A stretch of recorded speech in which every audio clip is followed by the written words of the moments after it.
So, voting. Today is the day people go out and vote. And the truth of the matter is, if voting made a difference, they wouldn't let you do it. And the only way you truly vote is with your pounds and dollars and whatever currency you've got. But I'll get on to that in a minute. I just want to say happy 4th of July to all my American friends and followers. Hope you have a great day celebrating America. Big fan of the US, people in it. Always had such a great time there. Been all over, and yes, what a great country full of great people. And looking forward to celebrating the 4th of July there 1 year myself. And it's really interesting how you guys can be really patriotic, and something I really am envious of is how patriotic you guys are. And you know, it's not looked at as racist. Over here, if you get an English flag out or a British flag, you're seen as racist, which is crazy. And there's a few differences. There's some really powerful differences between the US and the UK that I'll do a video on at a later date. But for now, I hope you have a great 4th of July. And my English people, if you're voting because you think it's going to make a difference, it's quite interesting, isn't it? The illusion of choice. You get to choose between two people, probably neither of them you actually like or actually believe they're going to do anything, but we've been told, you know, voting makes a difference. People died for the vote. That's even what my parents tell me. People died for the vote, and they put on the heartstrings of these stories, and it gets people into thinking that what they do makes a difference. You know, the funny thing is, people have been arguing about the same stuff for the last 40, 50, 60 years. Nothing changes. Both parties are part of the same, two wings, part of the same bird, and it's all just to create division and hate between us, you know, black versus white, rich versus poor, left versus right. Nothing changes.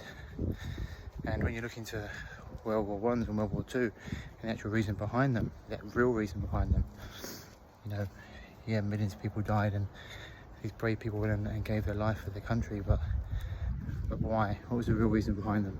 Who was pulling the strings? When you dive into that,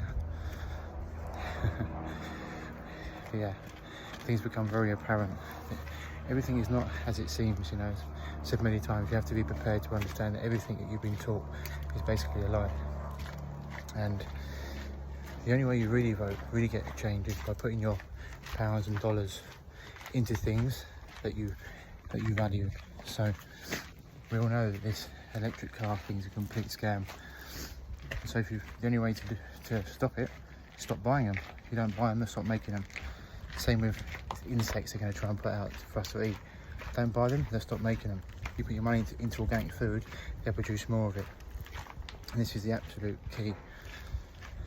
This is the way that we make real change, by putting our pounds, dollars into whatever it is that we truly value, and building communities of like-minded people and coming together and not being divisive. I mean, even over the other side of the pond, you know, in America, it's crazy.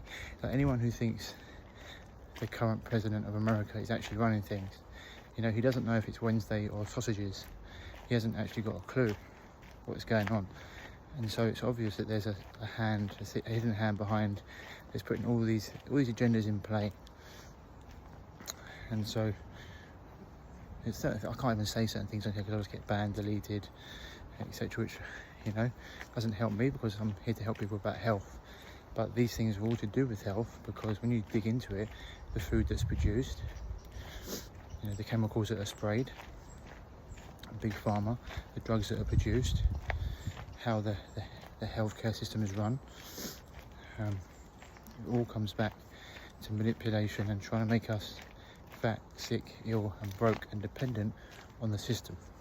And the more dependent on the system you are, the easier you are to control. The more in fear you are, the easier you are to control. So this is why they pump out the fear porn. As soon as the fear porn comes on, you know, it really puts you in your limbic system, and that puts you in survival mode, and you'll do anything to survive. They know this. They've been studying this stuff for a long, long time. They've had brainwashing down for centuries, thousands of years. I know this is why when the last thing happened 4 years ago, people were so scared to leave their house because the TV told them, you know, how bad it was, and now we know how much of a scam that was. And what's really caused people falling ill was the fear, was staying in the house, not exercising. Something called the nocebo effect, which is the placebo, means you can get well if you believe it. Even if you're giving your sugar tablet, you're told it's medicine, it's not. The nocebo is the opposite. You tell someone they're going to get ill, then they likely will. You tell someone they're going to fall ill or get a disease or die in a certain amount of time, then they will. The body, the mind is so powerful. They've shown this in studies, you know.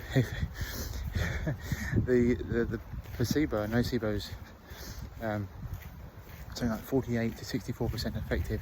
But they've even done it on surgeries. They've told people that they're going to surgery, going to have surgery, going to do a knee operation, back operation, whatever it may be. And they've put them out. They've not actually done the surgery. They've woken up and told them that everything went really well, etc. Their knee pain's gone, their back pain's gone, whatever it is, their shoulder injury's gone, because their mind thinks it's been done even though it hasn't. That's how powerful the mind is. So they know this, and this is why everything they do is to control and manipulate us. They take away your life force energy. That's why they've been trying to get certain things into your body.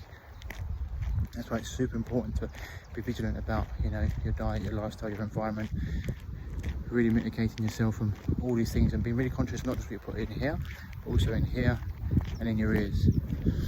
And so, yeah, if you really want to vote today, go out there and put your money into organic food.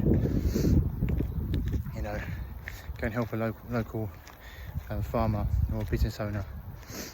Put money into products, services and people and things that are going to make the world a better place. And, you know, the president's not going to save you, the prime minister's not going to save you, the government's not going to save you. You can only save yourself. You are your own hero in this journey. And so the more that we perpetuate that and come together, the better it will be. Okay, lots of love. Speak to you soon.